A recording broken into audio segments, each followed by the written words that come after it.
So it is Sunday, the 15th of March, and I am out in my high vis walking the dog and talking about education.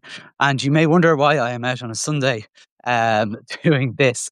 I'm only on for a few seconds, a few minutes, sorry, just because on Friday I said that I would be I would be designing an app based on suggestions from people who listen and watch. Um, and it would be Australia for the weekend that's in it. And I suppose this morning is that morning, or today is that day. And what I'm interested in doing is taking all the suggestions and planning what I'm going to do. So I got all the suggestions in.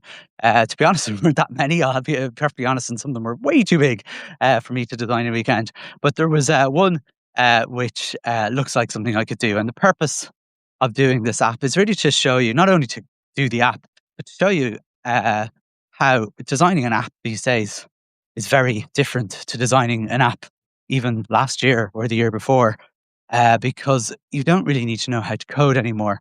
Now, you do need a little bit of knowledge or what coding looks like, potentially, not always. And I just want to show you what my process will be. So, step one, this is often how I design an app, is actually while I'm out. That's why I'm walking the dog. And so I can talk you through what my process is. So, first of all, the app is about identifying Irish words and what gender those words are, because in Irish is a gendered language, and there are certain words that are masculine or feminine nouns. And what this will be is this will be a quiz where the user will decide whether a word is or a noun is masculine or feminine. So that's what we're going to do. In order to plan that, obviously, what we'll need is a list of nouns, but not just a list of nouns. What I want to do is I want to make sure that the user can maybe input their own nouns, or that we can get a list of different nouns when we've got bored of the first nouns. Because if you just put in, 10 words somewhere, it won't be a very exciting quiz. So we'll need some randomization so that the user isn't going to know what word is coming up. And then very simply after that, I think you'll be able to press whether you think it's a masculine noun or a feminine noun. And at the end, it will give you a bit of a score. I think that's all we'll probably do for this one, because I said it needs to be a simple sort of app. The main difficulty is making sure that the list of words is not going to be the same each time. So there'll be an element of randomness there, but also that the user might be able to add their own words, or that we could import a bunch of words, like a lot of words, and then just pick 10 of them. But we'll see how we do that.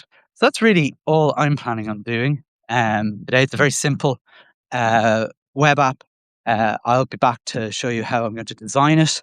I'm going to be using two tools. One is just ChatGPT, to be honest with you. ChatGPT, that's for me to hone in the prompt. I might use ChatGPT, I might use Gemini, I don't know which, but either or either. And that's just to help me get the prompt that I want to make this work, to get flow of the program. So not a bit of programming there, really.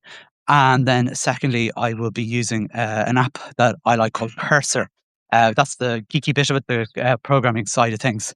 I know a lot of people are starting to use Claude Code alongside Claude at the moment. I haven't jumped over there yet. I'm sure I probably will at some point, but for now, I'm using generative AI to help me make the best prompt that I can, and then we'll be moving on to Cursor to develop it.